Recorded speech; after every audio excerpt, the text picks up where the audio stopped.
This week on Q&A, an encore appearance by two syndicated columnists who first appeared on the program 3 years ago. Our guests are Mona Charen and Ruth Marcus, who grew up together in Livingston, New Jersey.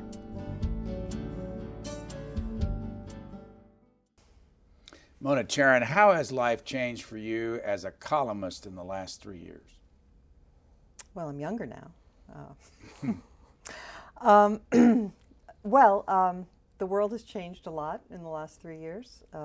We have a town now completely dominated by the Democratic Party. While I don't necessarily think that this is good for the country, as for me personally, it certainly gives me a lot of things to talk about in my columns and a lot of things to respond to. So I'm kept very, very busy, kept very aware of every twist and turn. Ruth Marcus, I asked that question obviously because we did this together 3 years ago, and you both grew up as friends in Livingston, New Jersey. How has your life changed in the last 3 years? Well, my columns become syndicated, like Mona's. So I actually so for me personally, I have to get it done earlier, and I have to think about readers and the needs of readers outside of Washington and what they might be interested in. So when I think about really boring Washington subjects, I kind of think, okay, how am I going to explain reconciliation to the folks in Seattle in a way that might make them want to read it? And as Mona said, it's a different experience to cover a president that you agree with more than a president that, and in my case, more than a president that you disagree with. Same for Congress, though. I haven't found any inability to be critical of the Democrats any more than I found it possible to actually agree with Republicans when I agreed with them on some issues. Brief synopsis of your two friendship. We've known each other since the 4th grade, growing up in Livingston, New Jersey. Became very close friends in high school, and I give Ruth full credit for the fact that I finally buckled down in high school and started to work hard, because she was so smart and she was so driven and ambitious, and I thought, I'm not going to let her get all the A's. I want to get some too. And it was a spur to my intellectual development. Plus, we had lots and lots of debates, because even then we didn't agree. And we've remained friends over the years. Both of you are lawyers. You now are on the editorial board of the Washington Post. Tell us about your family, your kids. I know, how old are your kids now? I have 2 girls.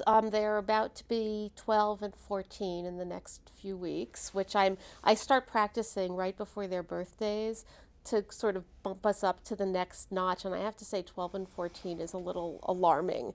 One is taller than me. I'm sitting down, but I can tell your folks out there I'm pretty short. So one is this much taller than me, and the other one is pretty much getting there, the 12-year-old. How old is Emma? Emma is 14. And is it Julia? Julia, yes, is 12. And my husband, since we last spoke, has become the chairman of the Federal Trade Commission. So we're a pretty busy household. They're a power couple. We are not a power couple, but we are a busy couple. And your family?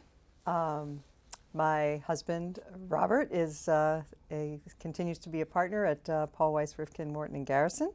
Does a lot of traveling to Japan and Korea for his business.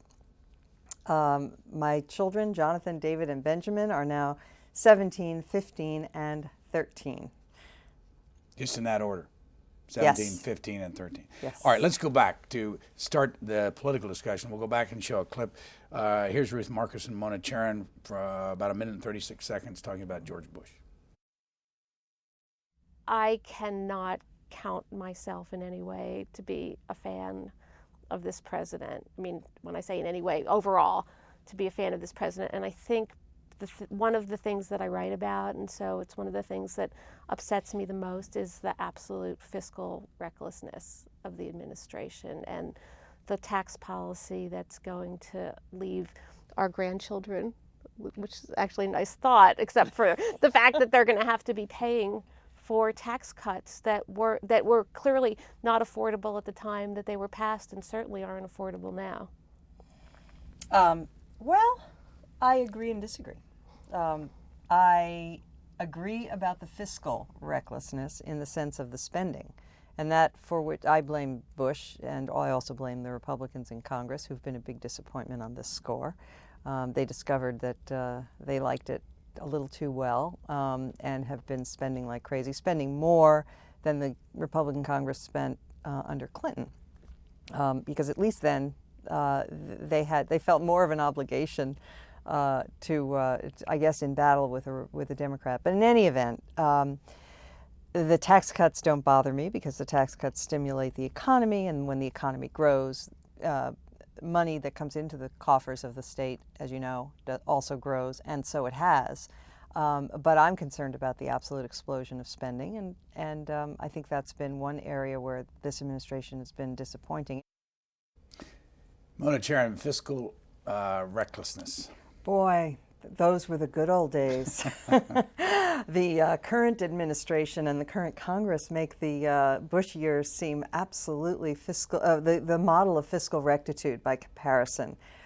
We have now pulled out, really, and I find this, I genuinely am worried. I'm genuinely worried that we are now on a path that may lead us to become like Argentina, or like one of the third world countries that cannot pay its debts, and that either has to inflate the currency to pay its debts, or declare bankruptcy. And obviously, the choice is going to be to inflate the currency, which is a very dangerous thing. It's a very dangerous game they're playing, and I'd be curious to see what Ruth thinks, because she was very concerned about the fiscal situation under Bush.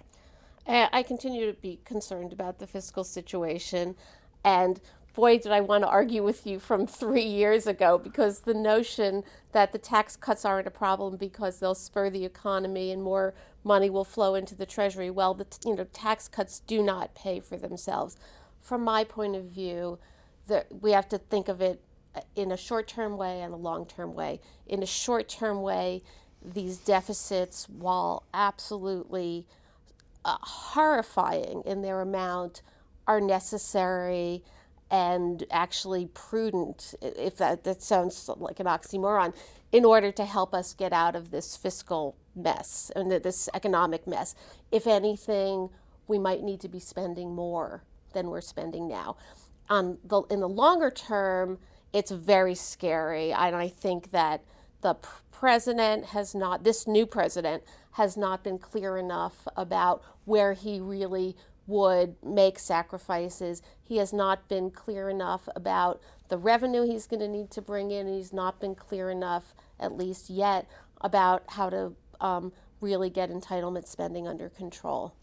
Well, not only that, but the idea that this is all to stimulate the economy, I think, is not true. The fact is that a lot of the spending that's built into this Obama budget and into the stimulus plan itself doesn't even kick in until, a lot of it till 2011, 2012.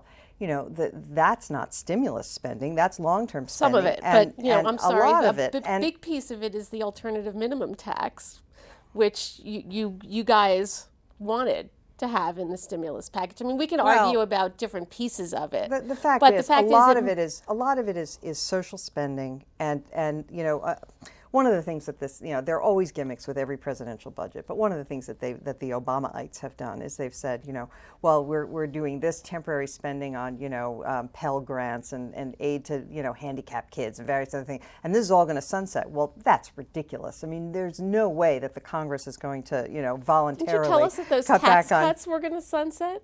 Well, and they're sunsetting. Obama has sunsetted No, they're them. not. Obama's done. He's but going to raise taxes on everything. This actually happens to be an area in which you can't really tell it from this discussion, but Mona and I agree, because one of the things that, as an editorial board and as a columnist, that we've been concerned about is having what ought to be temporary spending built into the stimulus and then baked into the budget going forward. I think that is a problem, and it is something I'm concerned about. But I sort of have a hard time with conservatives wringing their hands over sunsets and things like that when That was the plan all along, was to, well, we're going to get these tax cuts passed in the promise that they'll sunset, and well, guess what? In fact, only a small portion of them, even under President Obama, would sunset. And I think it's really actually time for us to go back and reopen the whole discussion about what revenue we need and what level of spending we need in order to sustain ourselves going forward. That would be refreshing, but in point of fact, what we have now is just the wish list of Nancy Pelosi and Harry Reid, things that have been sitting around in the inboxes of the Democrats for a decade, thinking, well, we'll never get this, and now they can have it all, and they are absolutely showing no self-restraint of any kind. Any idea, bad, good, indifferent, has just been, shoveled out the door, and it's reckless. It's absolutely horrifying. Tell us where you were right before the election. How did you feel about the McCain-Obama, choice that you had? Well, I was not a McCain. My husband was a McCain supporter right from the beginning. I was not. I didn't think he was. He wasn't my beau ideal. I supported him over Obama. I thought he would have been a better president. I still think that. But I didn't think that there was anybody that embodied the philosophy that I would have preferred to see. Ruth Marcus. I very much like John McCain. I did not like his candidacy. I was very disappointed in some of the things he felt the need to do as candidate. I sort of liked McCain 2000 as a candidate a lot better. I had, and I expressed along the way, a lot of concerns about President Obama. I wrote a column that I'm a little bit reluctant to bring up, that my husband actually helped write the headline for. It was called "The Audacity of Nope," and it very prudently advised then Senator Obama not to run, which of course he then did. And you may now read all of my columns with a grain of salt. I did continue to be concerned about his experience. I continued to be concerned about where he would come down on really hard choices and how he would sort things out. I actually continued to be somewhat skeptical there. We haven't really seen a lot of hard choice making from him, though he's promised it. But right before the election, there was no doubt in my mind which man I thought would be the better president, and I was very excited by the racial aspect of the election, as I think all Americans were to some extent. And I was on the Mall for the inauguration, and it was actually quite a remarkable experience. What did you think of the racial aspect of this? I was, of course, I would so much have preferred to see my friend Tom Sowell be the first black president of the United States, or somebody that I agreed with. But obviously, that as an American, you can't not be moved by that. I mean, it was very thrilling in a sense to pass that milestone. But because I disagree with him so profoundly, and because I think he's deeply irresponsible in the policies that he's putting forward, the bloom was off the rose in about 24 hours for me. I do have to indulge myself. Julia Leibowitz, the world's most loyal 11-year-old C-SPAN viewer, said during the primary campaign, said, Mom, I really like Hillary Clinton better, and I would like to see her be president. But while it would be great to have a woman president, it would be a bigger deal to have an African-American president. And I thought she had it right. You both write from time to time about being mothers. And I want to switch completely off of the president to his wife. And I want to show you a clip from 2008. It would have been back in about May 2nd of 2008, Durham, North Carolina. This is not one of her stronger statements, but it's stronger than what we're seeing now. And I just want to ask the two of you which Michelle Obama you want as your representative. There's two different personalities. We didn't see much of a stronger personality after a certain point in the campaign. And let's watch this, and we'll come back and get your reaction. And they set the bar. They say, look, if you do these things, you can get to this bar, right? and then you work and you struggle. You do everything that they say, and you think you're getting close to the bar, and you're working hard, and you're sacrificing, and then you get to the bar, you're right there, you're reaching out for the bar, you think you have it, and then what happens? They move the bar. They raise it up. They shift it to the left and to the right. It's always just quite out of reach. And that's a little bit of what Barack has been experiencing. The bar is constantly changing for this man. Raise the money, not enough. Build an organization, not enough. Win a whole bunch of states, not the right states. You gotta win certain states. What's your reaction to her? Who goes first? I've never seen that clip before, and that sounds like it was in the very tail end of the primary campaign when everybody's nerves were a little bit frayed. Michelle Obama is very interesting, and I'm intrigued by her. I don't feel like I completely understand her. I love what she has been doing in terms of going out in the community, visiting parts of the District of Columbia, visiting cabinet departments. So she sort of introduces herself to government workers who I think are undervalued by some people. And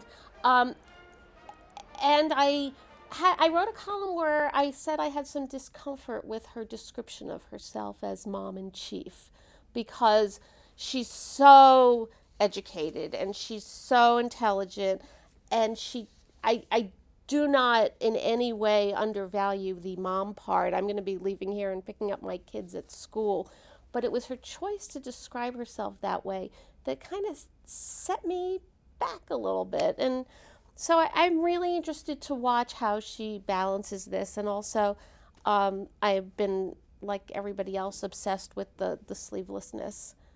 I sort of want her to put her sweater on sometimes. You're mothering her. Enough with the bare arms. It's just not appropriate all the time. Somebody said it was a secret political message, the right to bear arms. Yeah. What's your reaction to Michelle? I have a more complicated reaction to her. That was pretty I find complicated. her, yeah, actually it was mine's even more complicated.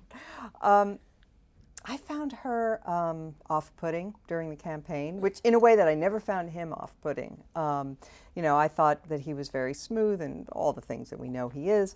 But I found her angry, resentful, whiny sometimes. I mean, here's somebody who, she went to the best Ivy League schools, and she had a very remunerative job, and she, was hired by the finest law firms, and was really, the red carpet of America was rolled out for this young woman, and she partook, and that's great. But then she's, all this talk about raising the bar. I mean, there's always these things keep cropping up in her language, this resentfulness and this, anger, and, she's the first time I've been proud to be an American, and so on and so forth. So I found that part of her off-putting.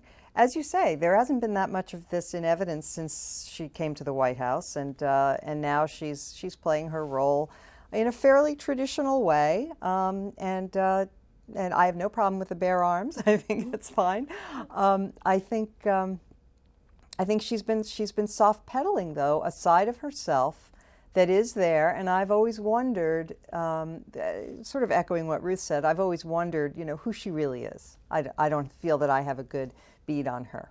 What are your kids' reaction to what they're seeing? They're getting to those ages where they're paying attention, I assume. You've got a 17-year-old and a 15-year-old and a 13-year-old, and you've got a 14-year-old and a 12-year-old. What do the kids say about all this? But everything we've been talking about, the economy and the First Lady and the President. Well, mine were very excited about the inauguration.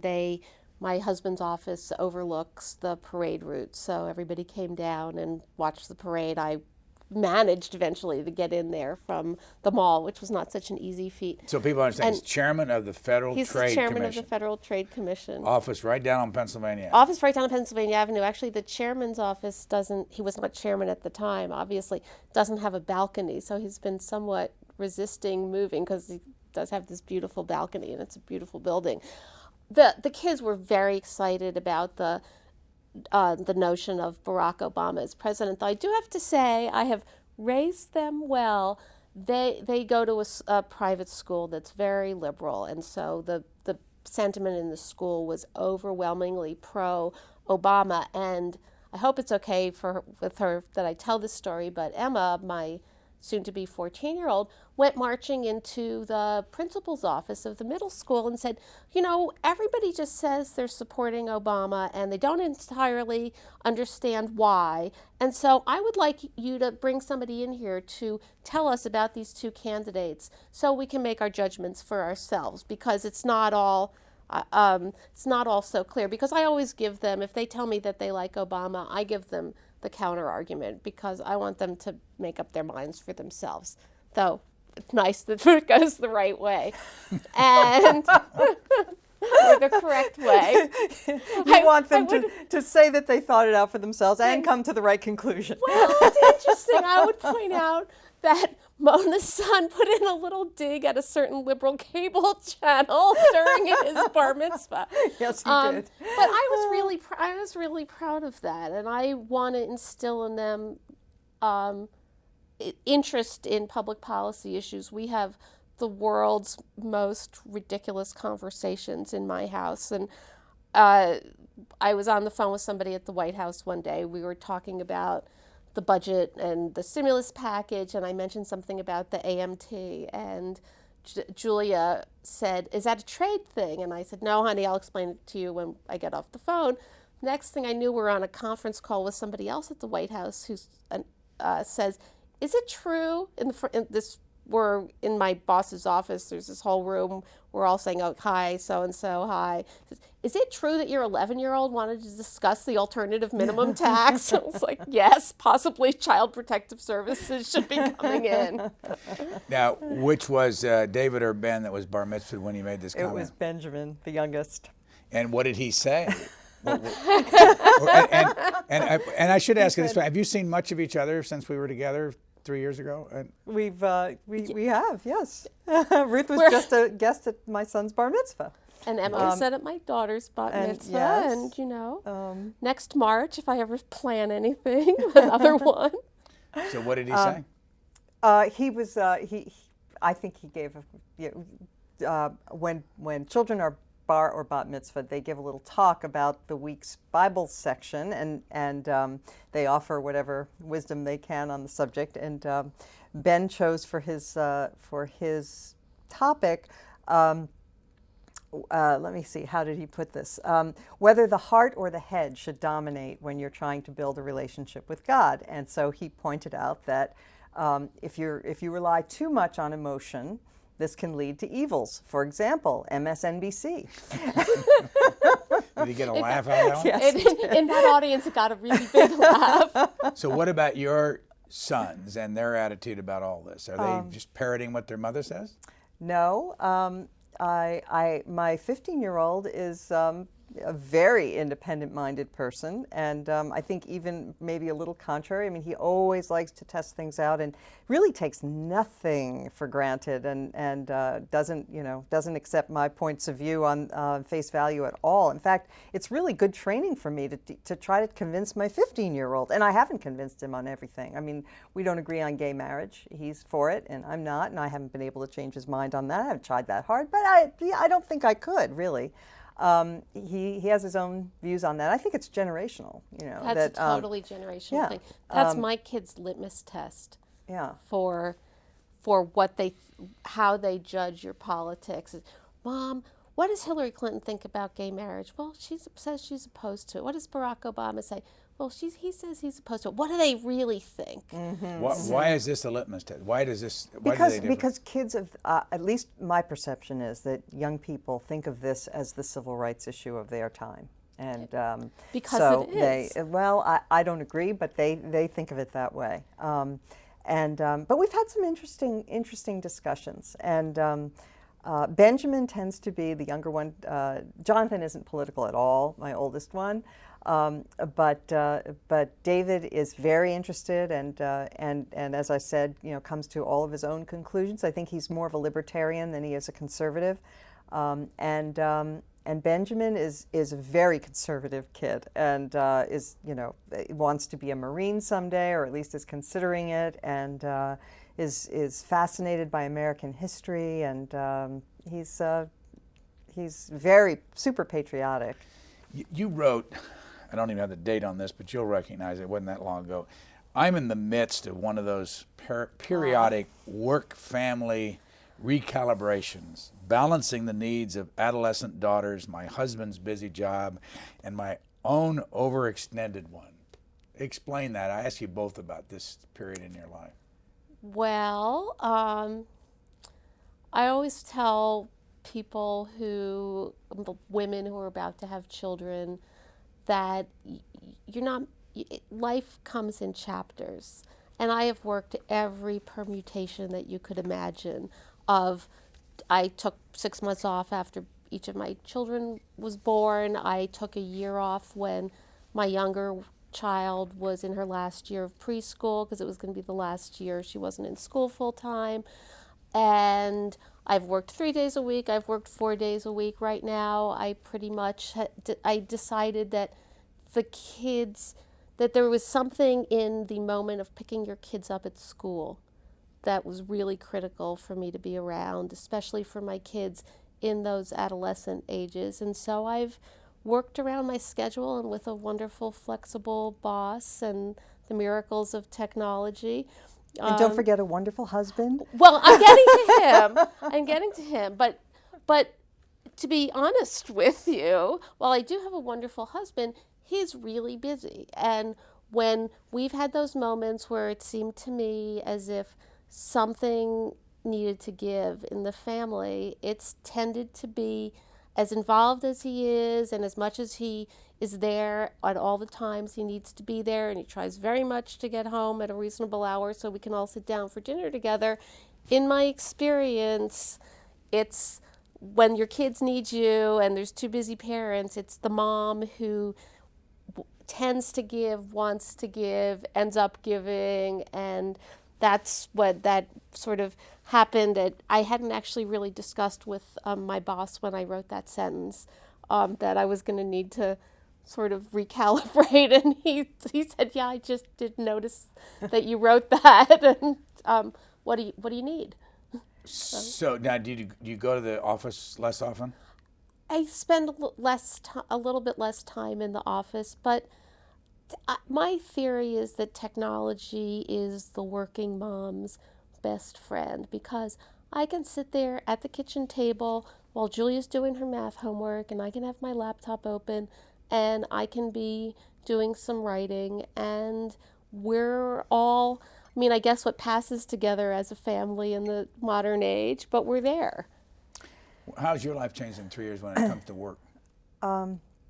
Well, I should start by saying I feel tremendously blessed with my life and my family. And I do have a wonderful husband, but who is also exceedingly busy. And, in all honesty, I sometimes have male colleague envy, where I look at the people in my profession, columnists and others, who have wives who take care of the home front, so that they can devote their full energy to reading and writing and responding to what's in the news. And I don't think they have a clue what it's like for us, that we, have to fit in any insights that you might have on the passing political scene in between rushing this one to the pediatrician and that one to the orthodontist, and attending this meeting at school and taking the dog to the vet and whatever. I mean, our lives, well, you don't have pets, but I have 4. The guinea pig just died. There's a lot of puppy lobbying. So, it is definitely, we're sort of doing, there's that old Ginger Rogers line, where she said, I had to do everything that Fred Astaire did except backwards and in high heels. Well, there's a little bit of that. I mean, we're doing everything that our male colleagues are doing, except we're also running a household and raising the kids and meeting with their teachers and taking them to the doctors and so on. And it's harder. Well, let me show a clip from our last discussion 3 years ago. And this has to do, the reason I'm going to run this is because you're talking about influences in your life. One was a Dreiser fan, the other a Nabokov fan when it came to writing. And your kids are right in that era where they're deciding who they're going to follow. But let's watch this and you'll see why I'm going to run it. For us, there were 3 channels. They were terrible. I would tell my mother I was bored, and she would tell me a Yiddish expression that was essentially, go so fine, if you're bored, go hit your head against the wall. It'll feel better when you stop. And so we were and we didn't have soccer on Tuesday and and figure skating on Wednesday and drama class on Thursday. And so we were sort of forced to read, and we learned the real thrill of curling up with good books. I mean, we both still remember, I know you do, in 10th grade, I think it was 10th grade, we had to write a huge reported project on an American author, on an author. I guess, was it an American author? Report. Yeah, it had to be an American. I wrote about Theodore Dreiser. Mona wrote about Vladimir Nabokov.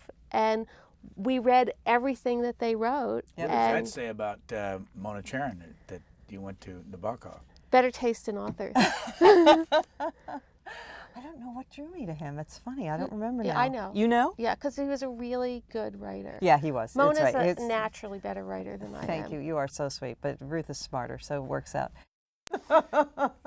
You were in high school in Livingston, New Jersey, and your kids are now in that high school range. What do they read? It's funny. This is a constant struggle in our household because, I'm constantly after them to read more and spend less time on the computer. But in point of fact, they are reading on the computer. Now, for a long time, we had this back and forth because my children would say, well, I am reading. And I would say, yeah, but that's the stuff you're reading on the computer is just the stray thoughts of any, people who may happen to be online. I want you to read great literature. I don't want you to read just any old thing. But I have found over the years that they actually do also read literature online. I mean, it's amazing what's out there and what they can find. And so often, in particular with David, I'll mention a book and he'll say, yeah, I read that. And I'll say, you did? Yeah, read it online. I mean, it's so he's getting it. Do they have anybody they're following like you did when you followed Nabokov? Did they have? Well, we were assigned. Yeah, this was an assignment. It was an assignment. But David gets these. Ben, to a lesser extent also, but they will get these enthusiasms for writers and then just plow through everything that writers. David's favorite right now is Terry Pratchett, so he's powering through everything Terry Pratchett wrote. He's 15. Yeah. And what are you going to say about your Well, I've daughters? had a wonderful experience. I have the same frustrations that Mona has, and I think probably most modern parents have. My children do not read enough. I berate myself all the time that I should just crack down on their screen time even more than I do and make them sit there and read. But it is a different world. However, this year my 8th grader has one of those English teachers that is the kind of teacher you remember for your whole life. And he has introduced her to 2 important things. One is the craft of reading, and they just read Catcher in the Rye. She hated it the first time, but when he started talking about it in the class and she actually reread it, she understood the value of literature. And he's also had them learn to write in a very organized and craftsman-like way with using different styles in a way that I don't think we understood really how to write maybe until we were in high school or maybe beyond. And I worked with her on the writing, and it's just been wonderful to watch. And then my younger one is a natural-born writer to the extent that I had to send her, I'm just going to brag a bit, I had to send her, she wrote something so beautiful about a book they had read about the Little Rock Nine that I had to send her teacher a message and say, I did not write these sentences. They came out of her mouth. And then she wrote them down, and it's just wonderful to see. One of the reasons I wanted to ask you to talk about the kids is that you hear politicians say time and time again, And they've done this for years. What I'm really concerned about are my grandchildren, and we aren't going to have Social Security for my grandchildren, and this is a horrible country's future for their grandchildren. When you hear that, what is your reaction? And what do you say to your kids? Well, I mean, there are certain things that I worry about for our grandchildren. There are lots of things I worry about. I worry about North Korea and, that sort of thing. Iran getting a nuke. There are many things to be concerned about in this world. But I will say that just much closer to home, my husband went to a private school, I went to public school. We look at the education that our children are getting in public school, and despite everything, despite all the problems, they are doing things at younger ages and learning more and in a more rigorous way, I think, than we did. So I They're have in the been Fairfax, Virginia Fairfax system? County Public Schools, yes. And my son is reading great classics of Western civilization. Again, judging by the headlines, you would think that no kid in America is learning the basics anymore, but that isn't true. At least in our experience, it isn't true. And in some ways, I would say, certainly in math, what is expected of kids of our kids is well beyond what was expected when we were in school. Or beyond what we could do. Well, certainly what I could do. But I think that if you look at the trajectory of both of our families, from immigrants to, arriving in this country, being the first generation to graduate from college, being a generation that went to graduate school, the way we live is so much more privileged than the way our parents lived. The way our parents lived was so much more privileged, than the way their parents lived. And I see that, it has to plateau at some point, but I do worry about my children being able to maintain the standard of living that we have, and certainly their children being able to maintain that. It's a worry because of the economic situation. You wrote on March the 11th, I'll read this and let Mona Charen answer you.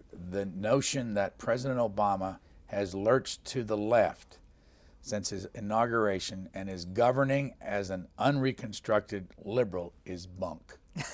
I read that. Let me read one more. Obama's presidential agenda mirrors his campaign platform. He has diverged from it in a few areas almost entirely to the right.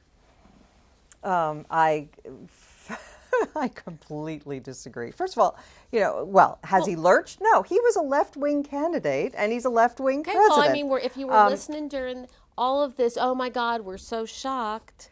If you were listening during the campaign. You know what happened is that he ran as a liberal, as a left-winger, really.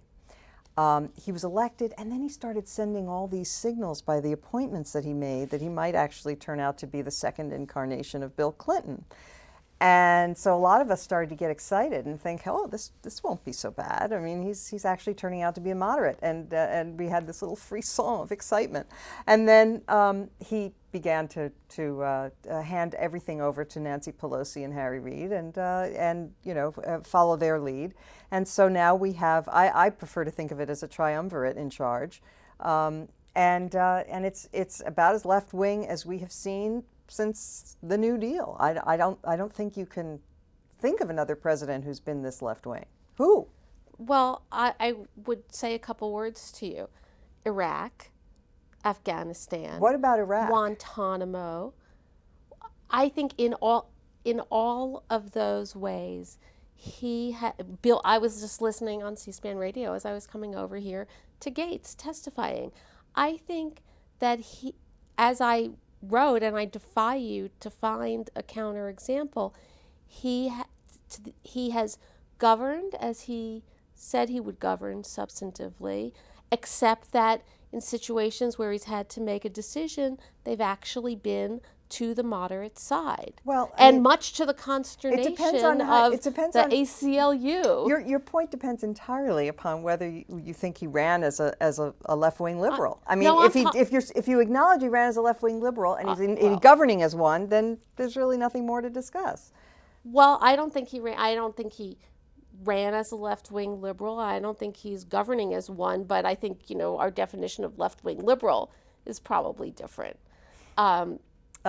Cap and trade, which just rightly been characterized as supported cap by and tax. John McCain and Joe Lieberman, well, left-wing liberal thing. Okay, Look, keep going. I mean, there are a lot of things that John McCain supported, which is why I mentioned earlier I was not enthusiastic well, but he's about not him. a left-wing liberal. But there are many issues on which he diverges from a conservative or even moderate point of view. But the president, I mean, you can tick off a million examples. Guantanamo is one of them. I mean, that was hardly a move to the right.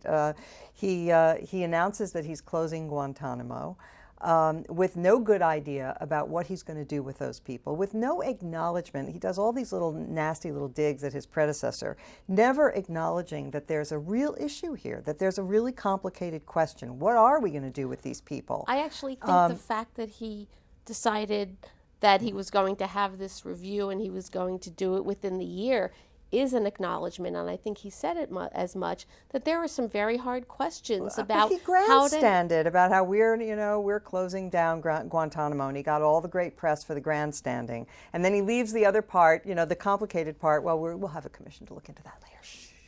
Yeah. Well, the point is that in any number of areas, the real left wing of the party has a lot of reason to be either unhappy or concerned about him. Well, that they're always going to be, the flaky people on the far extremes who are yeah. not happy. But I think you think he's the flaky people on the far extreme, and I'm arguing A, that he's not. Well, I and didn't B, say that he was he's doing flaky. I just said he what was a left-wing gonna liberal. I didn't do. say he was a flake. But anyway, both of you make your living off of the newspaper, and there isn't a day goes by we don't read about the newspaper. Mm-hmm. I want to run a clip about what you were talking about, talk radio, back when we just talked 3 years ago, and I'm a big listener to talk radio, left and right, and I'm amazed at how both left and right flipped on a number of things. The minute the election was over, we had a different. All of a sudden, what the right used to say was horrible. You know what I'm talking about. Let's listen to what you had to say, and then we'll get your opinions on it. I listen to talk radio a lot as I'm driving kids from one soccer field to another, which is a big piece of my life these days. And I find it appalling, both conservative talk radio and liberal talk radio, the degree to which there is just nastiness and derision and hatred and disrespect for both sides. And I think that, look, we're all Americans who want what's best for our country. And there are a lot of, when Mona talks about affirmative action, for example, I disagree with her, and we could go on for, another 5 hours about it.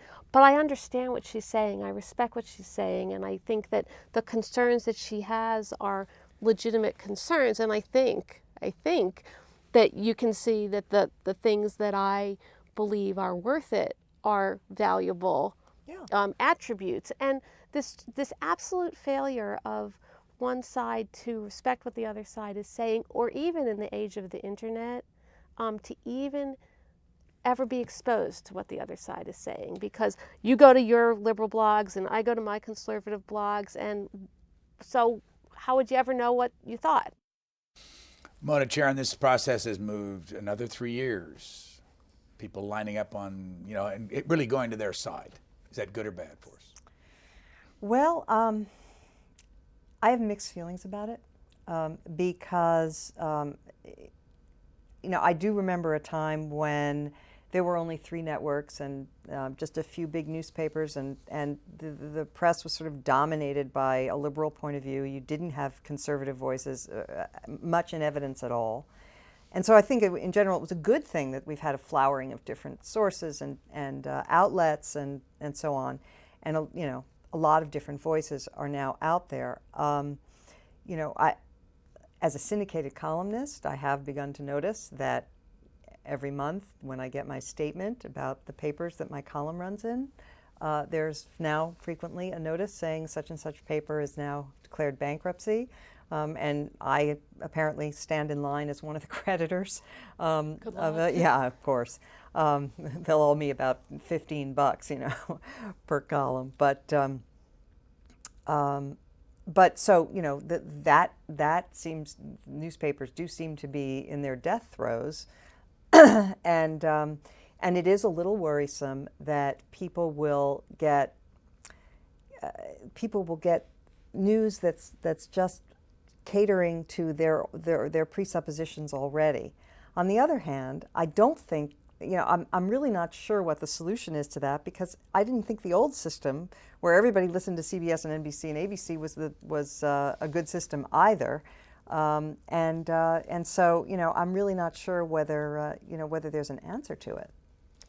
I think the shrillness that I talked about 3 years ago has obviously gotten worse, and it's been the problem has been amplified by the disappearance of or not disappearance, but the decline of a media that assume arguendo left-wing bias. It still was trying its best, I think. This is a conversation we've been having for 20, 30 years now, trying its best to present news in a factual, unbiased way. And I think that if people are only getting their news from Keith Olbermann, if people are only getting their news from Rush Limbaugh, we are going to have a dramatically and dangerously polarized and, quite honestly, ill-informed society. I listen to probably even more talk radio now than I used to, and my kids do, and I'm actually really glad. They actually, especially Julia, demands it because she finds it kind of interesting. I really think it's very important for people to be exposed to opposite points of view and not just to have their own positions reaffirmed, and I don't know where you're going to get that. You should have them listen to John Batchelor. On Sunday night, on Sunday Yeah, nights only. Sunday now. nights, yeah, It used to be only. on every night. Yeah. You talked about liberals when we got together 3 years ago. Just short, we'll listen to it. I happen to think that in order to have a liberal outlook on the world, most liberals start out with the assumption that people are basically good, and that it is, it's institutions that make them go bad, whereas, or that ruin things, back to Rousseau even. And I think, having absorbed all of that about the Holocaust, I have a much more skeptical view of human nature. And I actually think that people have to be trained to be good, and they have to be encouraged, and institutions have to help them to be good. And so that was sort of maybe an underlying emotional influence. What's your reaction to that? Well, it's interesting because, I'm having a hard time accommodating that to the sort of suspicion and revulsion almost at government and government influence, which is, a major institution. Well, part of being a conservative is also being grateful and having a sense of inheritance, and having a sense of, that what we've received was hard fought and didn't just, doesn't just fall out of the sky unbidden, that we are the inheritors of an incredibly precious thing, the American experience, the American system, and no place else in the world enjoys such a fabulous political and cultural inheritance. I think liberals are way too quick to say, let's throw this part out and that part out, and let's pay no attention to what the actual words of the Constitution are, because it's a living document and we are wiser than the founders, and we're going to move forward into the sunlit uplands of left-wing socialist ideology. And so I worry a lot about this lack of reverence for our inheritance that I see among liberals. I find that to be odd in general, and particularly odd coming after the Bush-Cheney administration. I mean, where the talk about rule of law and the importance of rule of law came from the left-wing liberals that Well, you deride. I mean, hold I on. just think you guys are in power now, but and wait, you're going to wait. give the District of Columbia the vote, which is unconstitutional, and their own Justice Department told them it was unconstitutional, and they went forward anyway for political reasons. Well, it hasn't. Shredding the Constitution. A, it hasn't passed. B, such known liberals as Ken Starr and Viet Din argue that it is constitutional. The difference between, well, that's going to go a little too far, so I'm going to withdraw that. But we will find out in due course and under the rules that are set out under a constitutional system, if this passes, we'll find out whether it's constitutional or not. It won't be hidden away to be decided in secret by some office without any public airing whatsoever. And that's the difference. I just think the notion that only conservatives care about the Constitution, about tradition, only conservatives understand the special beauty and ideals of America, that's just something I really resent is a little bit too strong a word, but only a little bit too strong. I feel as deeply ingrained in the American tradition and appreciative of it as I know Mona does. You both have so much in common, both from Livingston, New Jersey, both with the background of your relatives coming from Eastern Europe or Russia. Both have kids, same religion, but you differ on so much. How hard is it to continue to be friends? Well, it's not that. What might be hard, I think we might have had this conversation last time around. I think if we met today, it might be hard for us to figure out the way to engage each other. But it's having that sort of years of shared experience. And I actually think to the extent that we get under each other's skin, it has nothing to do with politics. Because, it's what old friends do. I think that's probably right. But I mean, we know, we did talk about some of this last time, we know that people sometimes in this town, when they're on different sides of the fence, can't talk to each other. And in other parts of the country. I mean, it's not just here. Well, Ruth and I can talk to each other. We just can't talk to one another's friends. Is that when true? I went to Ruth's wedding and I looked around at some of the people, I thought, oh, there's so-and-so, and there's that one who I thought was just so awful during the Clarence Thomas hearings and so on. And I just grit my teeth and smiled and, off we go. Do you have the same reaction? No, but I'm a much more tolerant person. So, you wrote on March the 27th, one of President Obama's signature boasts was that his election would, to use his term, reboot America's image in the world. Addressing thousands of Germans last summer, Obama quotes, "In Europe, the view that America is part of what has gone wrong in our world rather than a force to help make it right has become all too common." It's his election, you wrote, he promised would transform America's global image. Mm-hmm. Has he done it? No. He wowed them over in Europe. He got big crowds, and our press certainly hyperventilated over the newest incarnation of Jack and Jackie Kennedy. But if you look at substantively, what did Obama achieve? Nothing. He asked for big stimulus plans out of the Europeans, like the one that was passed here. They said absolutely not. They had, by the way, good reasons for saying that, and I think they did the right thing for themselves. I wish we hadn't passed our stimulus plan. But anyways, they said no. They rebuffed him. He asked for more troops for Afghanistan. They said, you're a really wonderful, charismatic fellow, and we're so delighted that you're President of the United States. No more troops for Afghanistan. So I'm not so sure that it's really had that much substantive effect, this great new image. Well, I actually tend to agree, though. I think that the question that you originally raised, reboot America's image in the world, I think that clearly has happened. I think that is clearly to the good. I agree with Mona that the coverage of this trip has been hyperventilating both in the European press and in the U.S. press.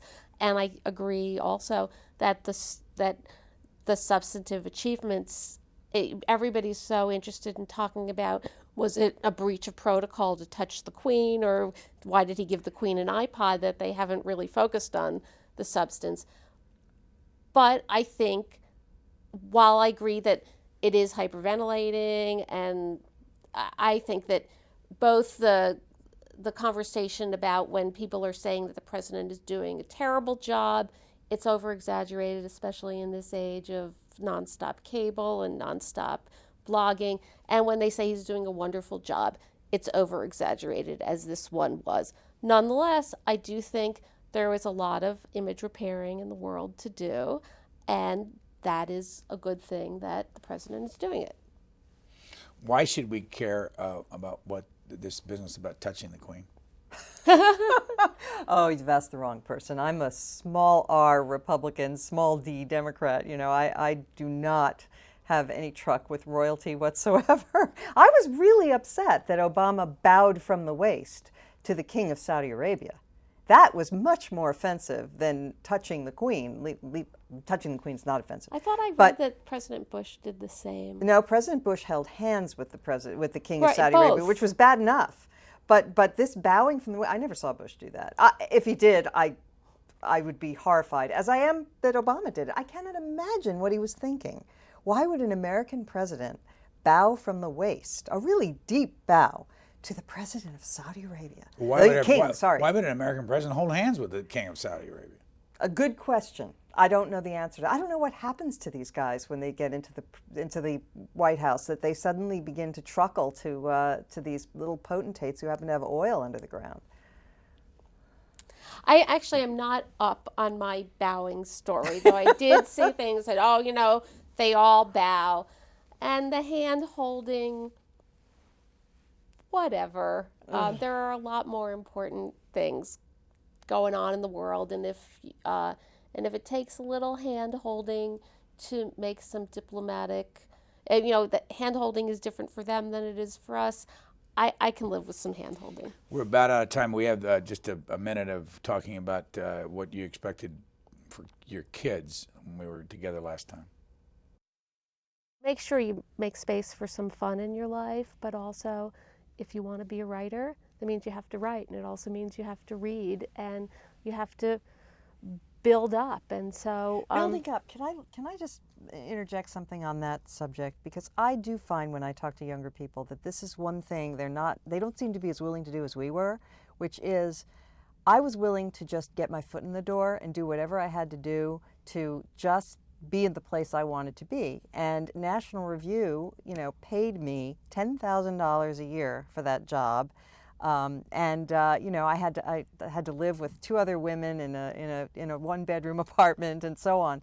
But I knew that was a great opportunity, even though, you know, there was a very, very limited financial reward. I hope people realize that it's worth it, that you have to, you know, make that sort of an investment. Are you telling your two girls to do things differently than you did? And if you are, what are you telling them when you were their age? Oh, well, I'm not necessarily telling them everything that I did, which is one thing. I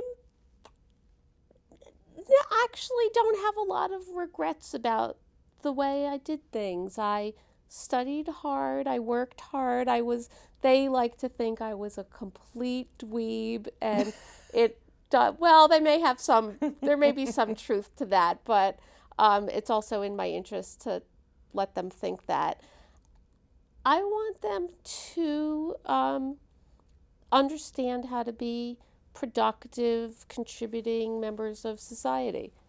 Same question to you. Oh, basically the same answer. I want them first and foremost to be good human beings and have good hearts and good values, and then to be good citizens and have fulfilling lives and do work very hard. I hope they understand that you have to work very hard to be a success, and I hope that they have grandchildren. Very yes. important. Neither one of you practice law. Would you go to law school again? In a heartbeat. It was a terrific intellectual experience for me, and I learned a lot about how to think. You were Harvard Law. What was your undergrad? Yale. And you were George Washington Law. What was your undergrad? Was Barnard College, Columbia. Mm-hmm. Would you get a law degree? I wouldn't. Not me. No, I hated it. I don't think it was worth my time. It's a very expensive 3 years, financially and in lots of other ways. No, I would have done something else. Well, on that note, Mona Charen and Ruth Marcus, we thank you very much. Thanks. Do we get to come back in 3 years?